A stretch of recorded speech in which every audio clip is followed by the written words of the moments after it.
Bon, bien, tous les intervieweurs trouvent que je parle trop. Et puis à la longue, il n'y en a plus un qui veut m'interviewer.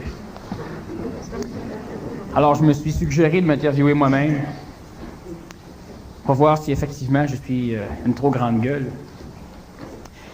Et on m'a suggéré de ne pas m'interviewer parce que je risquais de toujours m'interrompre.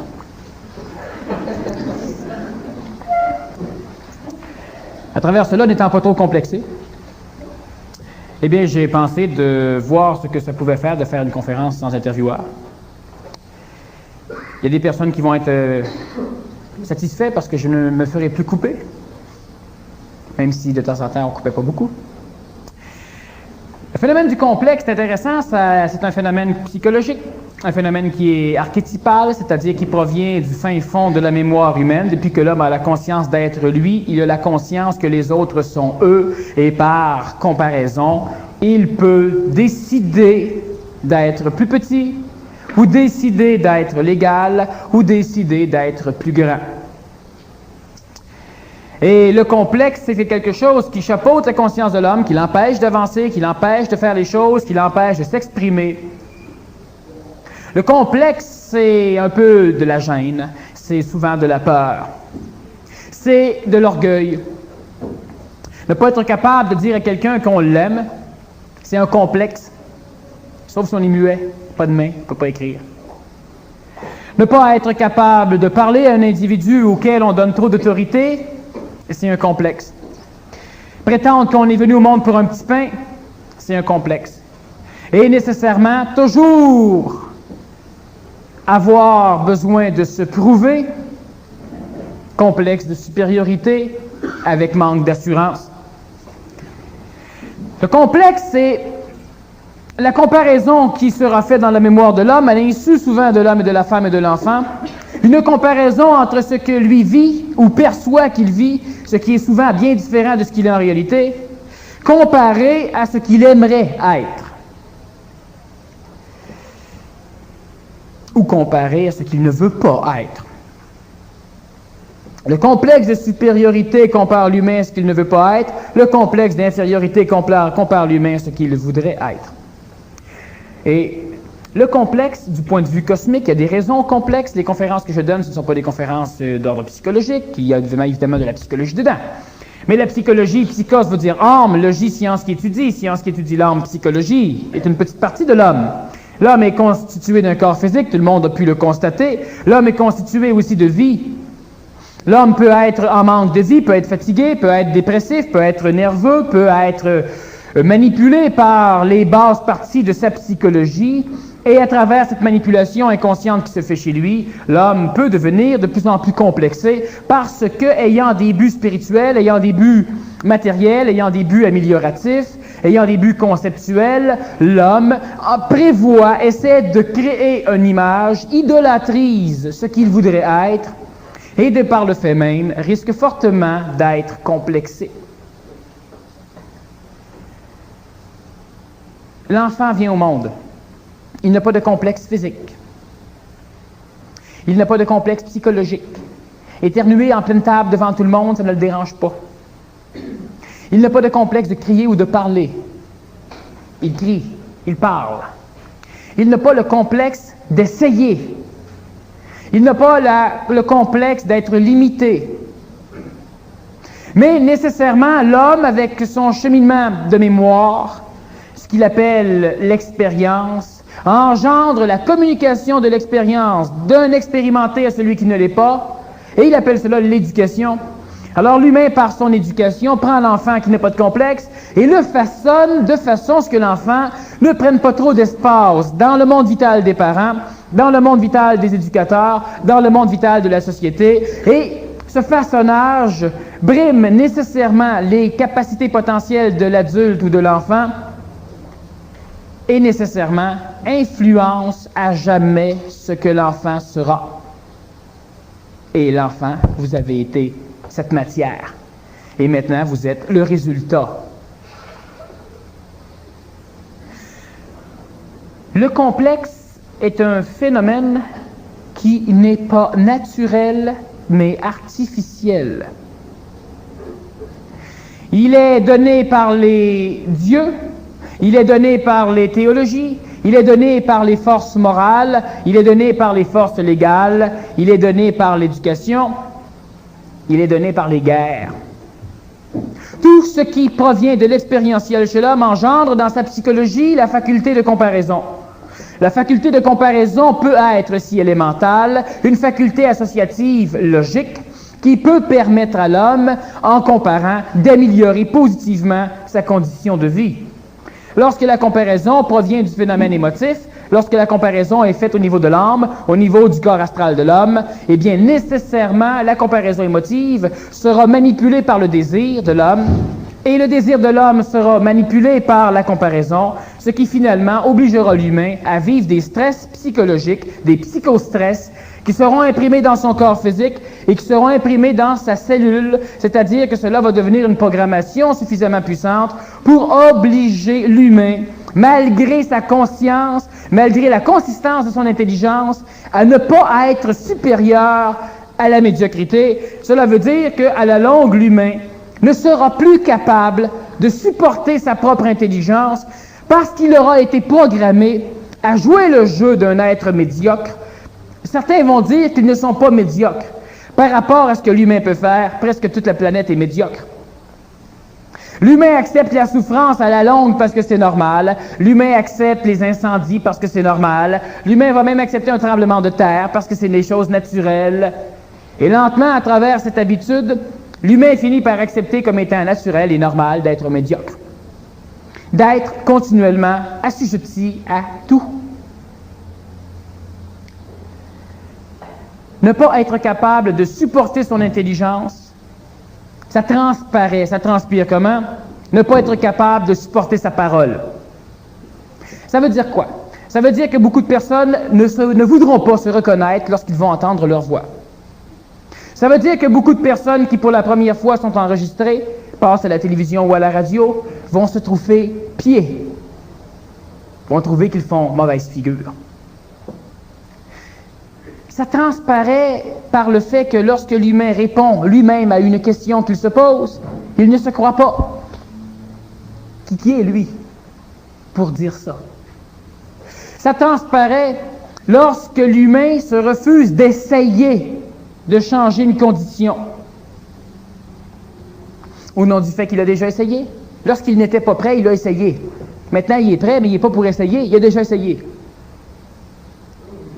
Continuellement, la psychologie de l'homme ainsi que son mental sont omnibulés, cachés, occultés par l'idée même du complexe. Qu'est-ce que c'est que le complexe? Le complexe, premièrement, c'est l'empêchement de tourner en rond de la conscience intelligente chez l'homme. Cela veut dire que tout être humain qui n'est pas capable de renier, de maudire totalement et complètement toute forme d'autorité est un être complexé. Ça ne veut pas dire que, une fois qu'on aura maudit, maudire ne veut pas dire détruire. Maudire veut dire être capable de supporter. Êtes-vous capable? Lorsque vous voyez une autopatrouille de la police stationnée à un coin de rue, lorsqu'il n'y a aucun danger, de brûler un stop pour recevoir une contravention. Vous n'êtes pas capable. Vous êtes complexé. Je ne dis pas ça pour insulter les gens. On parle du complexe du point de vue cosmique, on en parle de façon à s'améliorer, à s'enligner. Lorsqu'on vient à une conférence sur le complexe, il ne faut pas s'attendre à ce que le conférencier dise aux gens qu'ils ne sont pas complexés. Lorsqu'on va voir le dentiste, c'est pas pour qu'il nous dise « Tiens, vous avez une belle dent et une autre belle dent. Vous reviendrez la semaine prochaine. » C'est pas qu'il nous dise « Il y a une dent carriée là. » Là, répondez-y pas. « Puis toi, je suppose ta bouche est correcte. » Okay? On fait pas ça dans la matière. Dans l'ordre psychologique, souvent on fait ça. Faudrait pas que tu fumes. Ouais, c'est facile à parler. Toi, tu bouffes comme un cochon. Fait qu'est-ce que nous donc fumer? Non, l'autre a raison pareil. Qui bouffe comme un cochon, ça change rien. C'est bien important. On ne fait pas ce que l'autre fait. Si ce qu'il dit a de l'allure, même s'il meurt de ses problèmes, ce qu'il dit a de l'allure, on applique. Le complexe, si on n'est pas capable de refuser, si on n'est pas capable de transcender les lois que l'homme lui-même s'impose, on n'arrivera pas à transcender les lois qui sont imposées à l'homme. Être capable de supporter l'autorité veut dire que nous acceptons d'être un être humain à part entière. Et un être humain à part entière, ce n'est pas une partie d'une société. Ce n'est pas une partie d'une collectivité. Ce n'est pas une partie d'un groupe. Un être humain à part entière, c'est une société. À lui tout seul. C'est une collectivité à lui tout seul. C'est un groupe à lui tout seul. C'est une famille à lui tout seul. Et nécessairement, il devra apprendre, et l'intelligence va le lui permettre, comment vivre en écologie, dans un écosystème qui implique que d'autres humains à part entière seront là. Mais l'humain est complexé de quelle façon? Chaque fois que l'humain est groupé, il est un peu moins qu'un individu. Parce qu'il se noie instantanément, il accepte d'être collectivisé presque génétiquement. L'humain qui a la faculté, et c'est des tests que vous pouvez faire, c'est non seulement des tests, des exercices, des examens, mais c'est en même temps des initiations, des cellularisations. Que nous soyons mal parce que nous vivons un complexe est une condition fondamentale des mécanismes d'involution dans l'humanité. C'est-à-dire que c'est naturel, c'est normal que l'humain se sente mal en involuant. Mais en même temps, l'humain n'ayant pas la faculté complète et lucide de discerner, risque fortement de penser que parce qu'il involue, il souffre, qu'en réalité, c'est parce qu'il évolue qu'il souffre. Combien d'humains sur la planète n'ont pas encore saisi que ce qui fait mal, ce n'est pas de voir plus clair. Ce qui fait mal, c'est de ne pas voir encore assez clair. Avant que je me pose des questions, quand j'étais niaiseux, je souffrais pas. Là, j'ai commencé à lire ces maudits livres-là. Là, je me pose des questions, puis là, je pognais. Alors, c'est quoi la solution? Tout brûler ça. Non. Quand l'humain commence à se conscientiser, quand ça commence à vouloir se réveiller, l'humain n'a pas le choix, il ne peut pas rétrograder, il ne peut pas retourner en arrière. Le complexe chez l'humain va faire en sorte qu'il va penser avoir touché à un feu interdit. Il mettra l'énergie, il mettra l'émotion qu'il voudra ou le mot qu'il voudra. Et l'homme va penser que c'est parce qu'il voit plus clair qu'il souffre. C'est parce qu'il ne voit pas assez clair qu'il souffre. Maintenant qu'on sait qu'on pollue tout, là, c'est chiant. On a de la misère à marcher dehors, on ne sait plus si on jette notre Kleenex ou pas, on se sent coupable le moindrement qu'on crache. Non. C'est pas parce que maintenant vous savez qu'on pollue que c'est souffrant. C'est parce que vous ne savez pas comment faire pour ne pas polluer. C'est pas parce que l'humain voit qu'il souffre. C'est toujours parce que l'humain ne voit pas qu'il souffre. Lorsque l'être humain vit de cette révolution, il doit passer par-dessus ces complexes. Et on peut parler des petits complexes microscopiques, minuscules, comme le complexe d'infériorité face à un ami, face à son patron, face à un employé, face à son père, face à sa mère, face à ses enfants, face à quelqu'un de sa famille. Petit minuscule complexe, le genre de personne qui s'assoit toujours comme ça, évidemment, il peut être un peu complexé. C'est un tout petit complexe.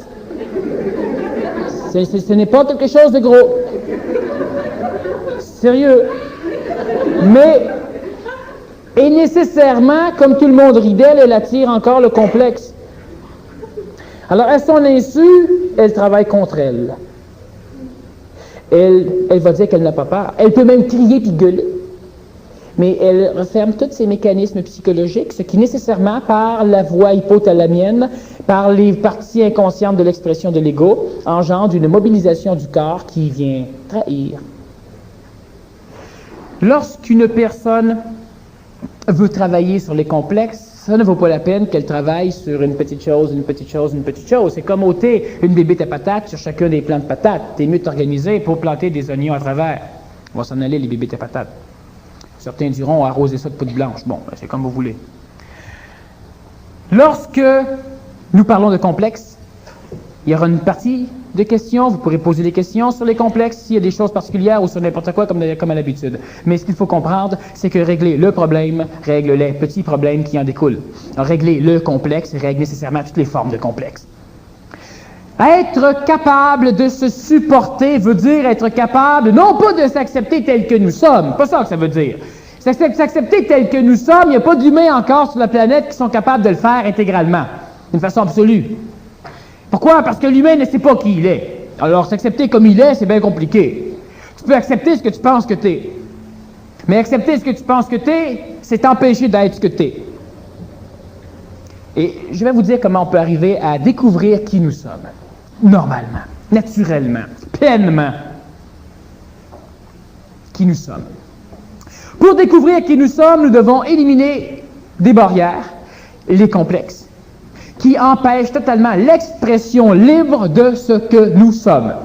Et ces complexes engendrent la souffrance chez l'homme pour obliger l'homme à ne pas voir, pour obliger l'humain à ne pas avancer, pour obliger la femme à reculer, pour obliger l'enfant à fermer sa gueule, à se taire, à s'écraser dans son coin. Chaque fois qu'une chose vous est interdite par manipulation interne, chaque fois qu'une chose vous est interdite, chaque fois que vous ne pouvez faire une chose, parce qu'à l'intérieur de vous, il y a comme un phénomène énergétique qui vient vous gruger, qui semble irriter une matière quelconque. C'est l'énergie de l'astral, de l'âme, qui est en train de téter, de puiser l'énergie vitale du corps physique, et cela engendre un stimuli interne dans le corps physique qui ressemble à une souffrance qui n'est pas apparemment matérielle parce qu'elle est d'ordre vital. Elle peut être exprimée dans le système coronarien par l'intermédiaire d'un centre d'énergie vitale, un carrefour d'énergie, certains appellent ça les chakras, le chakra, le centre d'énergie coronarien, cardiaque. Cela peut être exprimé dans le centre laryngé, avec la gorge nouée, puis capable de parler, de la misère à avaler. Cela peut s'exprimer de plusieurs façons. Mais ce que je veux dire ceci. Vous n'êtes pas capable de vous rentrer n'importe où. Évidemment, vous devez apprendre à être écologique et vous devez faire attention aux pièges. Il y a toujours des maudits pièges qui attendent celui qui évolue, parce que le piège est finalement l'examen ou l'initiation par excellence. Qu'est-ce que ça veut dire? Ça veut dire que l'humain peut sentir de la puissance, c'est normal, du complexe d'infériorité, il risque de tomber dans le complexe de supériorité s'il commence à se rendre compte qu'il a une technique pour se débarrasser de son complexe d'infériorité. Vous n'êtes pas capable de casser la vitre là, ben prenez une roche puis cassez-la. Quand elle a cassé la vitre, là, ben là, vous voyez ce qui se passe en dedans, tout le long, qu'est-ce qui s'est passé? Eh bien, à la longue, vous devez programmer votre psychologie, votre ego, que souffrance ou pas, ce que vous voulez faire, vous le ferez. Et nécessairement, à moyen terme, la souffrance disparaît. Et il est bien évident que si vous choisissez la vitre du magasin Eaton au coin de telle rue, il faudra préparer suffisamment d'argent. Bon. Et il faudra essayer de rencontrer un juge qui est venu à une conférence. Bon. Ça risque d'être assez complexe. Ce que je veux dire lorsque je parle d'ajustement, c'est cela, s'ajuster.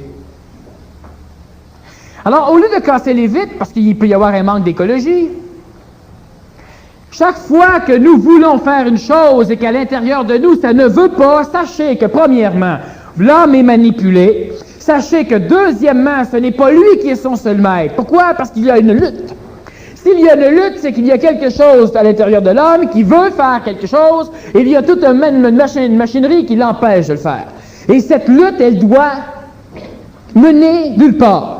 Normalement, cette guerre va gagner dans la résistance, c'est-à-dire, nous ne le ferons pas. Ou nous allons tellement tempérer. Quelqu'un, votre voisin, joue au hockey. Et lorsqu'il joue au hockey, on en parle un peu dans le journal local, puis à un moment donné, on voit sa photo, puis le voisin, il est là, et puis bon, il a gagné le mérite du gars qui ôtait ses patins le plus rapidement après la partie. Bon. Le voisin, on le connaît un peu. Maintenant, sommes-nous capables d'aller féliciter notre voisin en lui donnant une poignée de main puis en lui achetant une bouteille de vin? Sommes-nous capables? Si on n'est pas capable, on le fait.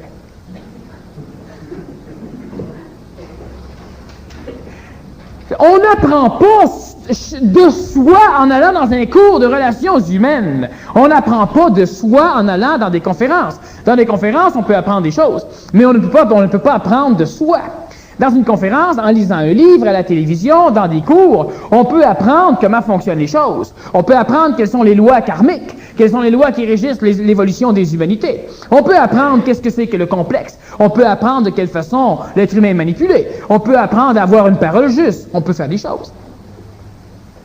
Mais on n'apprendra jamais dans une conférence. Qu'est-ce que l'on fout sur la planète? Quel est le rôle de l'homme? Quelle est notre fonction? Ça, on ne l'apprendra pas d'une conférence.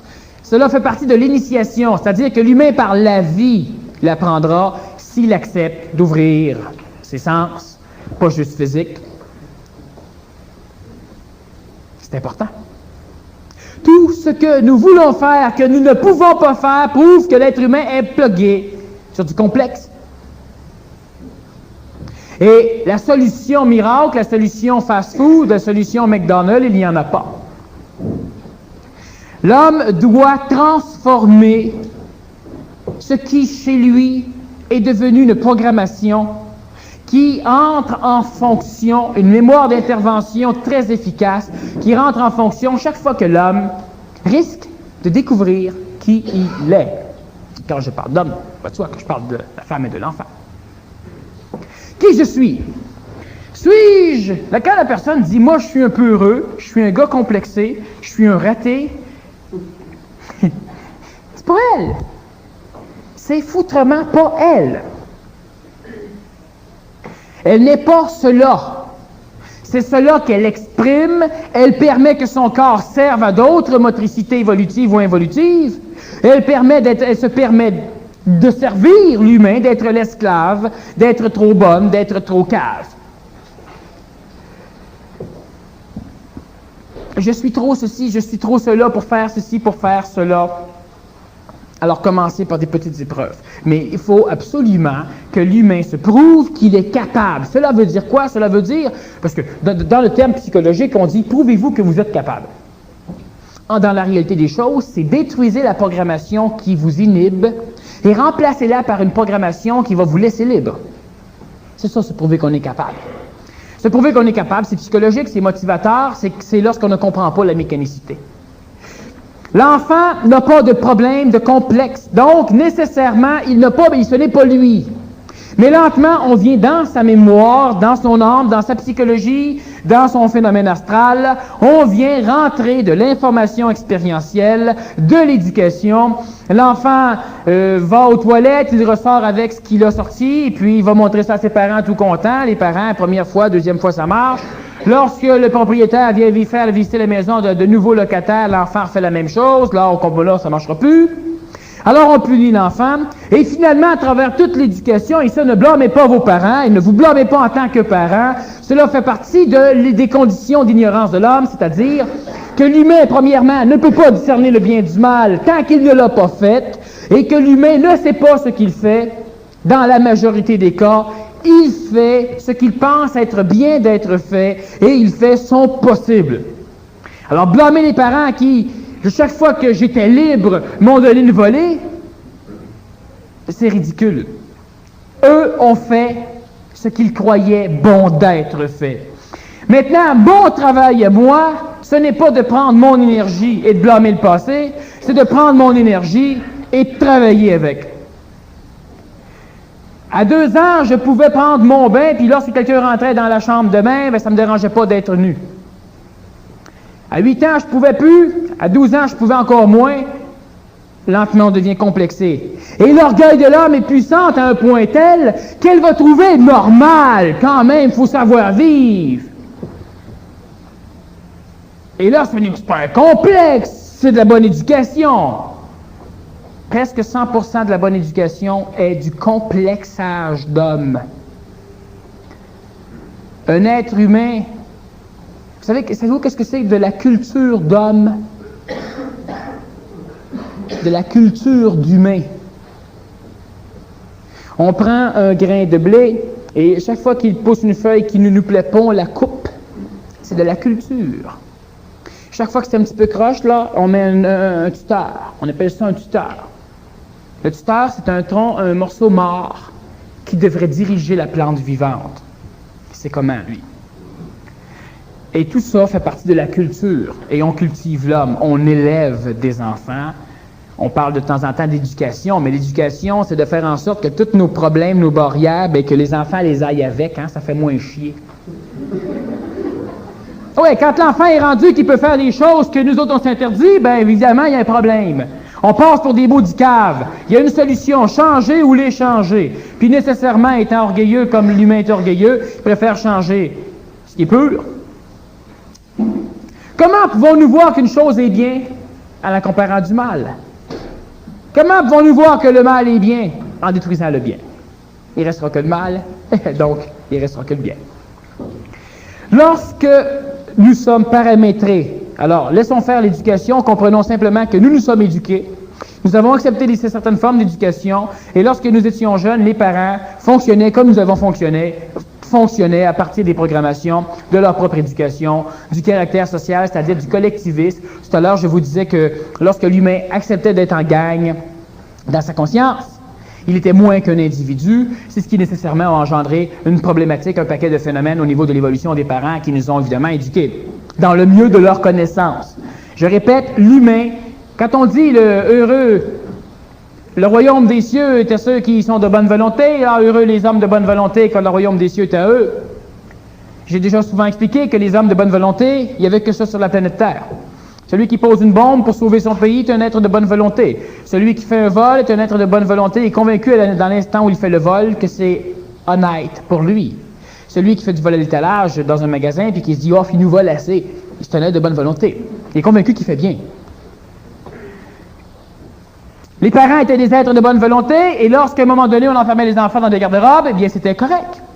Lorsqu'on les fouettait à coups de strap à l'école, c'était correct. Et lentement, c'était plus correct. Parce que les enfants ont commencé à doubler l'année, peut-être. À force de doubler les années, bien, les enfants de 6e année mesuraient 6 pieds avec 15 ans, puis ils tapaient les directeurs d'école. Fait qu'ils ont essayé de taper les enfants avec la strap. Bon. Un phénomène écologique. L'humain est libre à la naissance. C'est ça que l'homme est, de la liberté. L'humain n'a pas de libre arbitre, mais l'humain a une liberté de conscience. Il a la faculté de voir tout ce qu'il a la faculté de voir. Jamais aucune limitation manipulatrice ne vient omnibuler la vision de conscience de l'intelligence chez l'homme, sauf l'homme. L'homme est son propre prédateur. C'est lui qui se tue, c'est lui qui se vieillit, et quand c'est pas suffisant, il engendre la guerre. L'homme, dans son évolution, est son propre prédateur. Et nécessairement, ce prédateur finit par faire tellement bonne figure, parce qu'il est plus efficace que la partie libre chez l'homme, qu'on la vénère. Où on aura maintenant des colères normales, justifiées, où on aura des complexes qui seront maintenant de l'éducation. Quand l'humain éternue, excusez,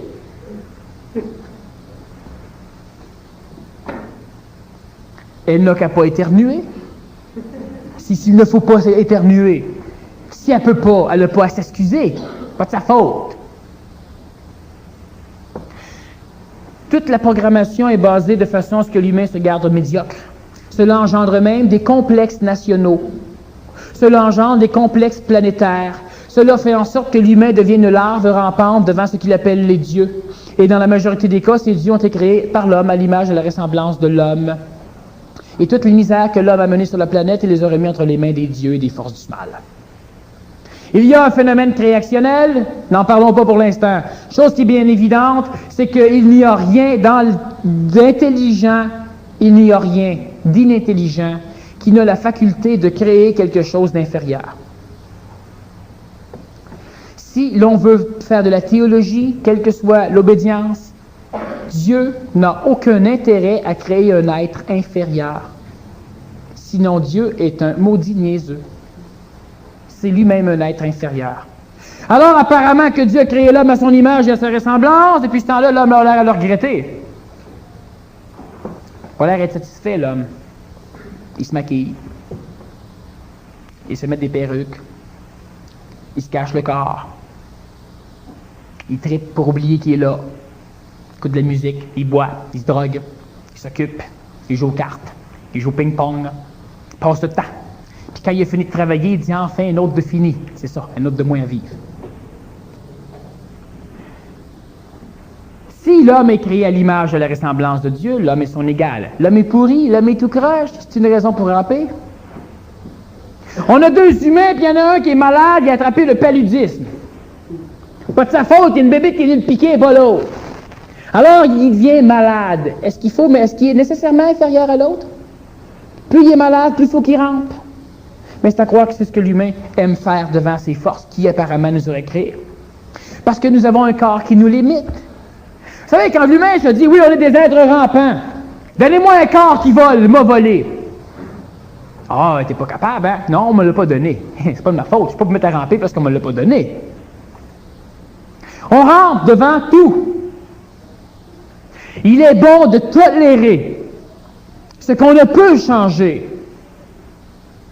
Il y a une maxime qui provient du passé et qui a été reprise par les alcooliques anonymes.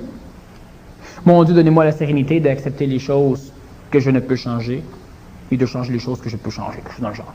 De changer celles que je peux changer. Bon. En réalité, on ne devrait jamais accepter les choses qu'on ne peut changer. Que je dis, mon Dieu, donne-moi la sérénité ou la force d'accepter les choses que je ne peux changer, c'est mon Dieu, tape-moi sur la tête, écrase-moi à plat ventre, et marche dessus autant que tu voudras. L'humain doit tolérer ce qu'il ne peut changer jusqu'au jour où, pas accepter. Les Russes envahissent l'Afghanistan, tu tires 3-4 balles, tu essayes un peu, on massacre un village. On ne peut rien changer, on va l'accepter. La maladie, la peste bubonique massacre l'Europe. On fait tout pour guérir, ça ne marche pas. Mais on va accepter ça. Chance que des humains qui ont décidé qu'ils n'acceptaient pas puis qui toléraient. Ils ont travaillé pendant ce temps-là, ils ont fini par inventer des médicaments, des substances, des vaccins, des choses qui permettent maintenant d'éliminer ça. L'homme doit absolument se libérer de tous ses complexes et la façon de se libérer de ces complexes est de commencer immédiatement par transcender le phénomène d'autorité hiérarchique qui nous est conditionnellement programmé dès notre naissance. Cela veut dire que tout ce que vous ne pouvez accepter de par votre intelligence, mais qui ne peut être accepté que par la douleur à l'intérieur de soi, devra être rejeté comme étant autre chose que l'homme. Chaque fois qu'une souffrance m'habite, c'est qu'il y a une chose qui ne m'appartient pas que je veux garder. Je veux dire à quelqu'un que je le trouve cute. Et je ne suis pas capable. Je viens pour et je ne suis pas capable. Qui suis-je? Je suis celui qui veut le faire. Je suis celui qui ne pense pas avant d'agir. Je suis celui qui est instantané dans l'action. Pas celui qui est barré par ses mémoires. Pas celui qui se met à y penser avant et qui finalement va se rasseoir. Pas ça que je suis. Il fait beau, il pleut, tu viens pour sortir, ça te tente de te faire mouiller, puis là, à un moment donné, tu te rends compte que ça n'a pas tellement d'allure. Où elle est l'allure? Je me suis déjà baigné dans la neige à moins 40 sous zéro. Et j'avais un de mes amis qui travaille ici qui avait la grippe et qui est venu se baigner lui aussi. Et il n'a plus la grippe le lendemain, il était guéri. À 65 ans, quand on a déjà eu 2 infarctus du myocarde, c'est pas recommandé. Mais ce que je veux dire, c'est qu'il y a énormément de tabous, de choses qui ne se font pas, qui rendent l'homme et la femme et l'enfant tellement faibles, que finalement, c'est vrai que ça se fait plus.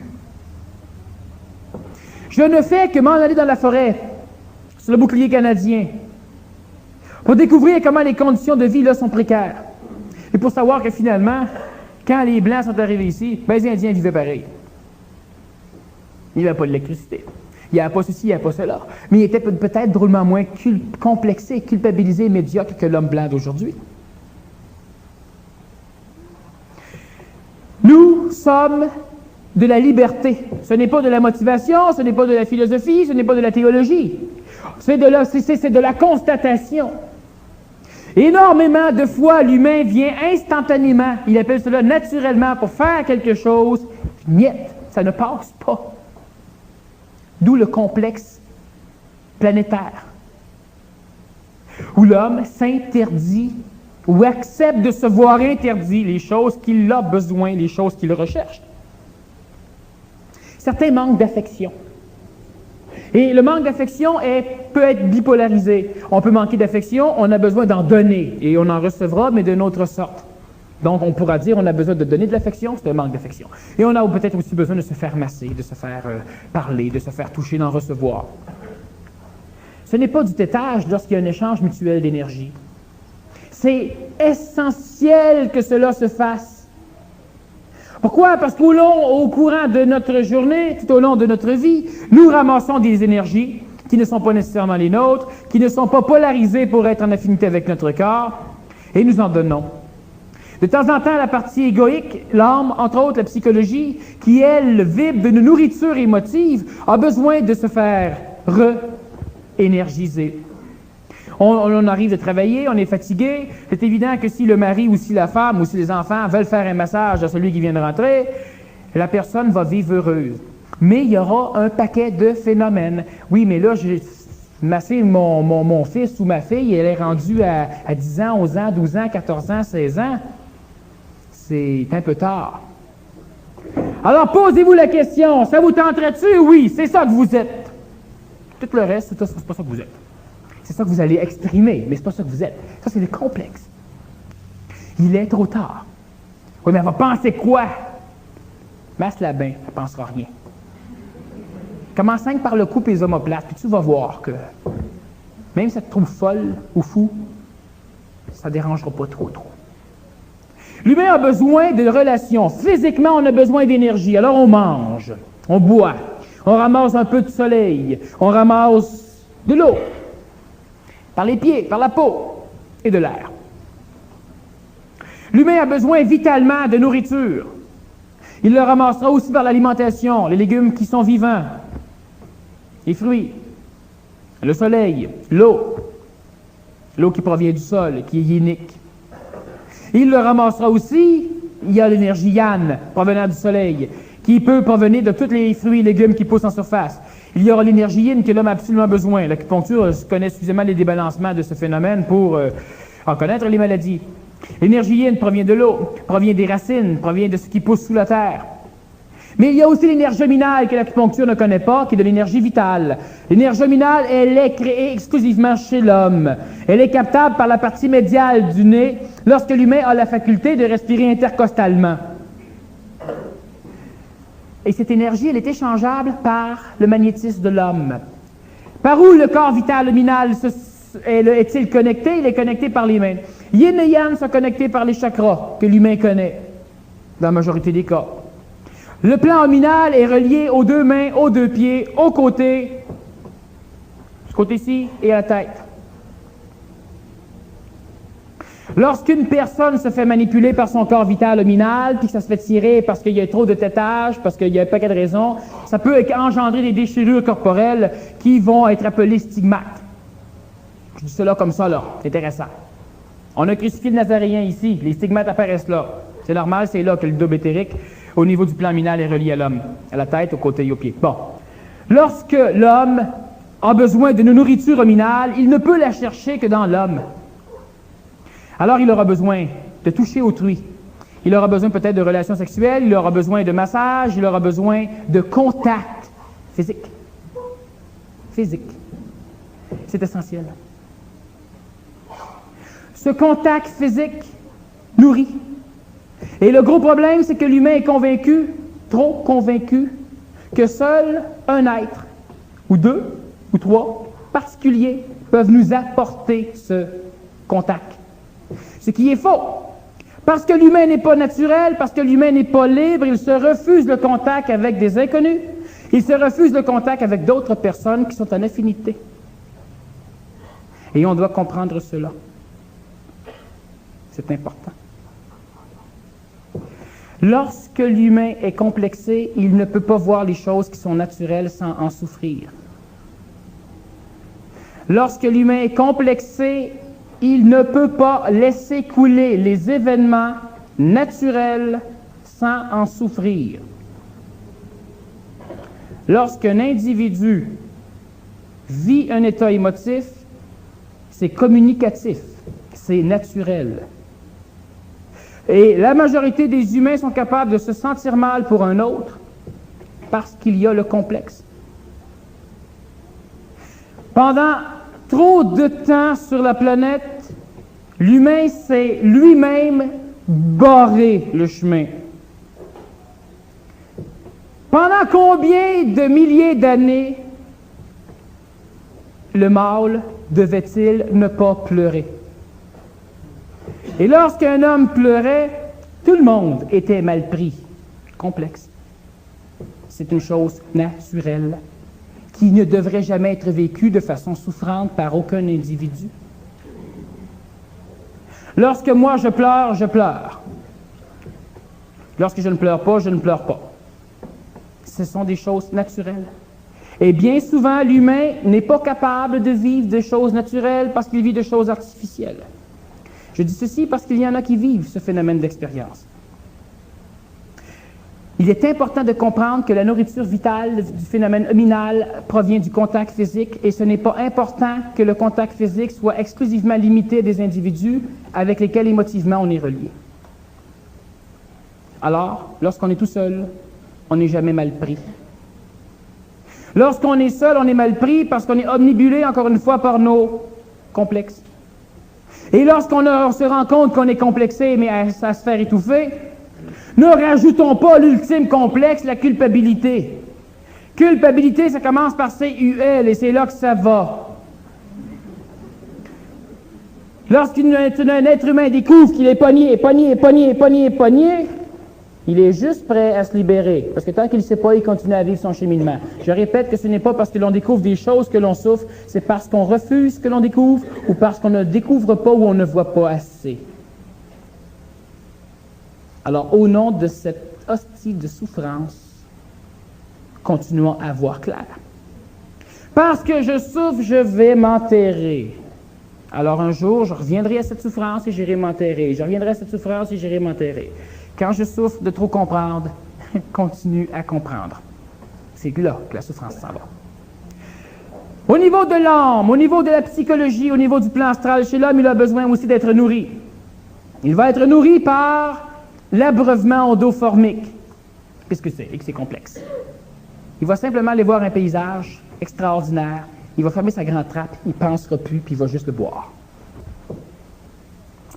Il va aussi être capable d'être abreuvé par l'instruction de l'ego.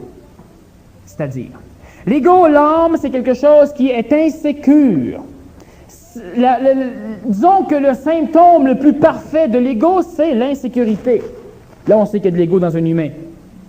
L'insécurité peut s'exprimer de différentes façons. L'insécurité, c'est là, évidemment, que va être centralisé le phénomène du complexe. L'insécurité.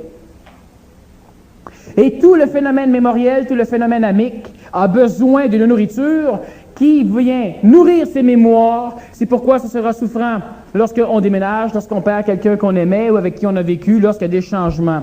Nos mémoires ne pourront plus être nourries, ça crée une souffrance d'adaptation. Comment on nourrit ce phénomène amique? Bien, on le nourrit en l'instruisant, c'est très important. Le nourrir, il le faut. Alors, je peux dire à quelqu'un, c'est bon, lâche pas, t'es un champion. Mais je dois faire attention pour ne pas qu'il devienne trop orgueilleux de ce que je lui dis. Parce que là, je le nourris et je développe, j'entretiens le phénomène du complexe. Il ne pourra pas savoir de par lui-même qui il est. Il aura l'impression du complexe de supériorité, d'être quelqu'un d'autre. On nourrit l'ego, l'astral, par la parole, par les mots doux, par les présents endoformiques. Et je répète encore une fois, c'est que bien souvent l'humain, par son complexe, refuse les présents d'autrui, qu'il ne connaît pas ou qu'il connaît peu. Et on ne doit pas faire cela. On se limite. On se limite. Quand je rencontre des hommes qui me disent, moi, depuis que j'ai plus de femmes, je suis libre, je peux rencontrer toutes les femmes que je veux. Le gars ne couche pas avec toutes les femmes qu'il veut. Le gars peut rencontrer toutes les femmes qu'il veut. Et là, il a découvert que la femme était pas folle. Mais tant qu'il y avait une femme avec lui, il ne pouvait pas sortir un soir, souper avec une femme, aller chez elle, jaser ou faire n'importe quoi d'autre. Il ne pouvait pas. Il y a des morales, il y a tellement de blocages social, il y a tellement de blocages éducatifs, il y a tellement de blocages dans tout ce que nous sommes que nous nous limitons au nom d'un paquet de raisons morales. Nourriture amique, nourriture psychologique, c'est intéressant. Et on doit apprendre à s'en servir. L'infirmière dans un hôpital qui s'occupe de bébés dans une pouponnière, tète régulièrement les bébés au niveau émotif. Ça stabilise son émotion, ça peut fonctionner. Et c'est pas dangereux, c'est pas grave. Le bébé, il est correct. Le bébé, lui, avec, il tète l'infirmière. De toute façon, il a besoin d'une présence. Mais si la personne rentre, ah, mais c'est pas mon bébé, fait que je peux pas, ça marche plus. Mais le bébé étant tellement pur que le complexe tombe. À l'instant, ça devient un peu plus grand. Oui, mais c'est pas mon enfant. Hein? Et on recommence. Oui, mais c'est pas mon chum, c'est pas ma blonde, c'est pas ceci, c'est pas cela. Faire attention à ce genre de complexe. Et parce que l'humain est complexé, bien souvent, pour essayer de devenir supérieur, il transcende certains tabous pour tomber dans l'autre piège. Le gars qui décide de faire un massage à sa voisine, puis qui finalement ne peut pas s'empêcher de faire avoir une relation sexuelle avec, c'est qu'il essaie de briser le complexe, puis il tombe dans l'autre côté, complexe de supériorité. Chaque fois qu'il va rencontrer une femme, il va être fait. Alors, l'humain doit apprendre à se libérer. Et pour cela, il devra passer par certaines mécanicités qui apparemment sont amorales. Dans le sens, tu viens ici au centre, tu vois les fleurs, tu attends que la conférence commence, tu te lèves, tu arraches une plante, tu vas te rasseoir. Là, tu regardes ce qui se passe ici. Si tu te sens supérieur, remets la plante, tu n'as rien compris. Si tu te sens que c'est rien passé, c'est parfait. Si tu sens qu'il y a eu ça à travailler, ça a été dur, c'est parfait. L'humain va dire, oui, mais la prochaine fois, si je recommence, ça va être aussi dur. Aucune importance. Acceptez de vivre un peu de cette souffrance, elle va s'en aller. Si on accepte de se laisser être ce que nous sommes, nécessairement, on devra détruire le concept que nous avons de nous-mêmes. Et le concept que nous avons de nous-mêmes, c'est de la mémoire. Et de la mémoire, ça souffre toujours d'être transformé. Nécessairement, si l'homme veut devenir lui-même, il souffrira dans la transition. Mais une chose certaine, c'est qu'un jour ou l'autre, il devra passer par là. On peut arracher une rose lentement, puis s'enfoncer les épines dans la main pendant des années pour arracher la rose et la jeter. On peut la prendre d'un coup puis la lancer. Et chacun a son chemin à faire. Chacun pourra faire le choix qu'il pourra faire. Mais une chose qui est évidente, c'est que l'humain doit dépasser des complexes pour arriver à se nourrir, à s'équilibrer. Du point de vue mental, c'est la même chose. Je ne peux pas jaser avec un tel auteur. Lui, il écrit des livres, pas moi. L'humain est intelligent, l'humain est brillant. La seule chose que l'humain a besoin de faire pour s'en rendre compte, c'est d'être libre, d'être lui. Vous voulez vous habiller en blanc, ça vous tente aujourd'hui. Puis là, vous dites, ben non, c'est l'hiver, c'est tout blanc dehors, ça se porte pas le blanc l'hiver. Complexe. Ah oui, mais les gens, qu'est-ce qu'ils vont dire? Les gens sont complexés, ils vont nécessairement être jaloux. Ils vont te critiquer. C'est ça que tu veux savoir? Tu le sais. Est-ce que maintenant, pour être libre, tu vas attendre que l'humanité soit libre? Ben, l'humanité ne sera pas libre parce que tu ne seras pas libre. Toi, tu vas être critiqué. Fait qu'ils vont faire comme toi, tout le monde va attendre.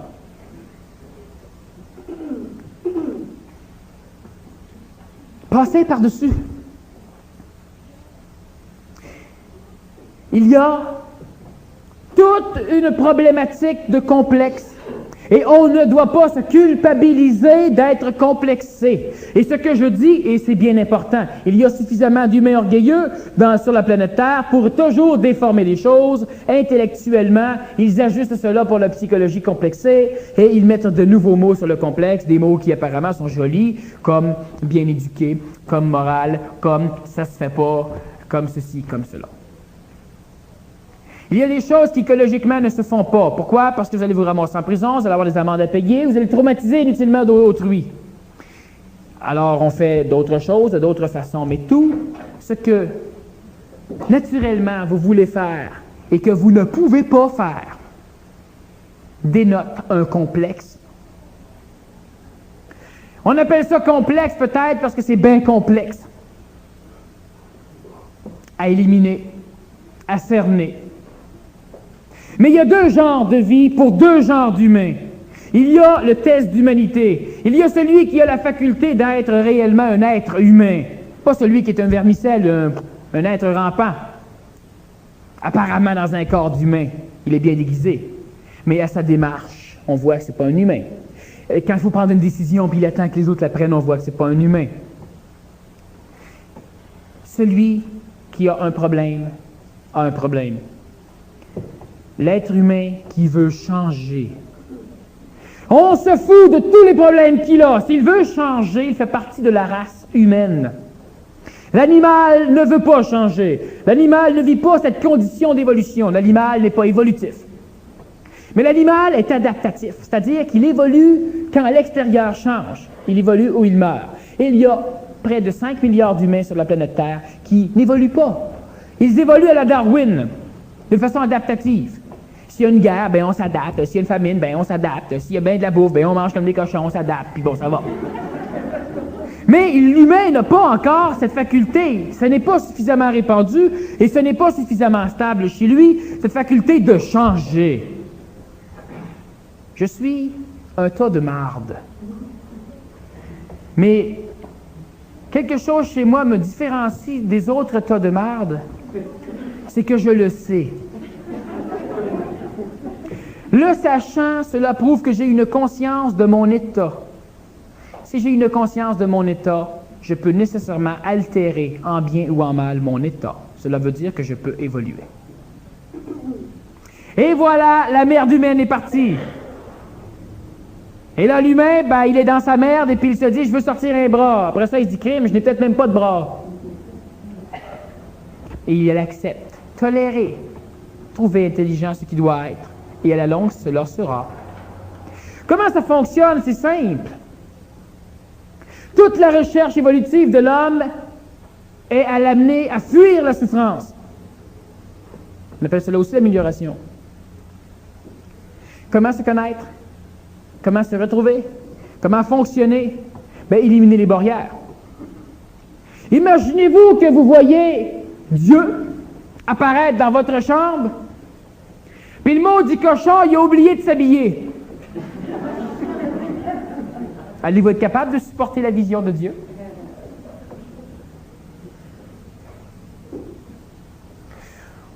On peut dire que ce n'était pas Dieu, avec nos concepts. Dieu, il fait qu'apparaître sa tête.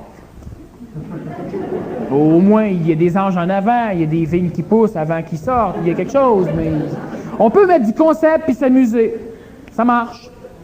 Mais on est complexé. Dites-moi quelle est la différence entre une oreille et une oreille. Entre une oreille et le nez. Entre une oreille et la bouche. Entre une oreille et le nombril. Il y en a qui en parlent, hein? Entre une oreille et un pied. Le complexe. C'est la différence. En Amazonie, il y a une tribu, je l'ai déjà compté, je le dis très brièvement pour ceux qui n'étaient pas là ou qui n'ont pas la mémoire.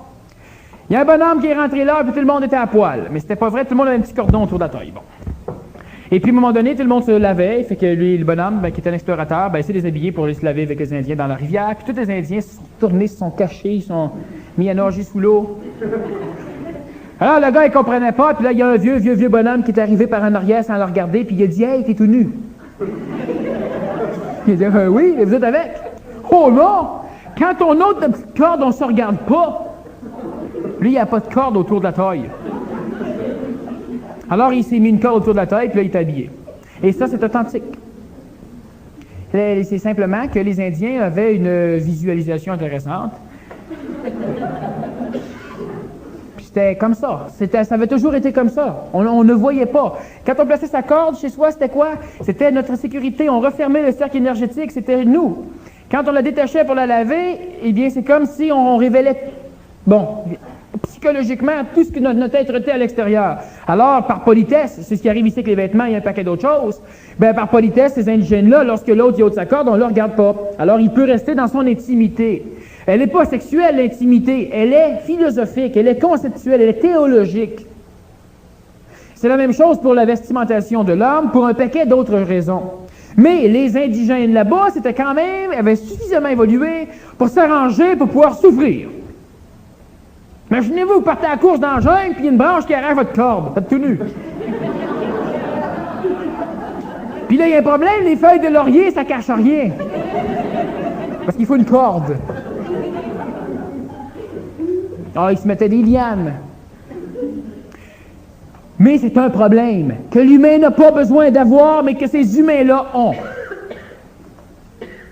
Le coût du timbre-poste n'augmente pas pour eux. Alors, ils se sont inventés un autre moyen de souffrir. Et ils se complexent. Au nom de Dieu, au nom de ceci, au nom de cela. Brisez tout ce qui nous empêche d'être. Beaucoup de personnes dans leurs pensées disent « et qu'il fait beau, et que j'aimerais ça pouvoir être tout seul sur une plage déserte sur le bord de la mer, tout nu. » C'est pas sexuel, c'est du bien-être. Mais il y a le tabou. Il y a énormément. Ce soir, ça ne me tente pas de m'habiller luxueusement, mais là, les autres, ils vont. Habille-toi pour qu'on ne te mette pas à la porte. Si un portier. Ou amène de l'argent. Tu habilleras le portier. Mais on est toujours confiné à être omnibulé par des mécanismes de souffrance chez soi qui ne proviennent pas de nous, que nous ne comprenons pas, que nous n'acceptons pas, que nous devrions refuser catégoriquement, même s'ils sont là. Gandhi a refusé les Anglais. Les Anglais étaient là pareil. Il a continué à les refuser. Et même mort, au moins, l'Anglais n'aurait pas sa dignité. Il aurait son corps, mais il n'aurait pas sa servitude. Mais les Anglais ne peuvent pas résister à quelque chose comme ça. Et lentement, ils ont sacré leur camp. Lorsque l'humain est mal pris, ce n'est pas grave. Ce n'est pas un problème que d'avoir des problèmes, mais c'est un gros problème que de ne pas vouloir se sortir de ces problèmes. Au nom du fait que ça fait 20 ans que j'essaye, bien oui, mais c'est pas parce qu'un humain fait pendant 20 ans une chose mal qu'il la fait bien. Il faut bien comprendre. Lorsque l'homme a la faculté d'observer chez lui qu'il a un blocage, bien, il doit travailler exclusivement à outrepasser le blocage. Tout le travail de l'évolution est comme ça.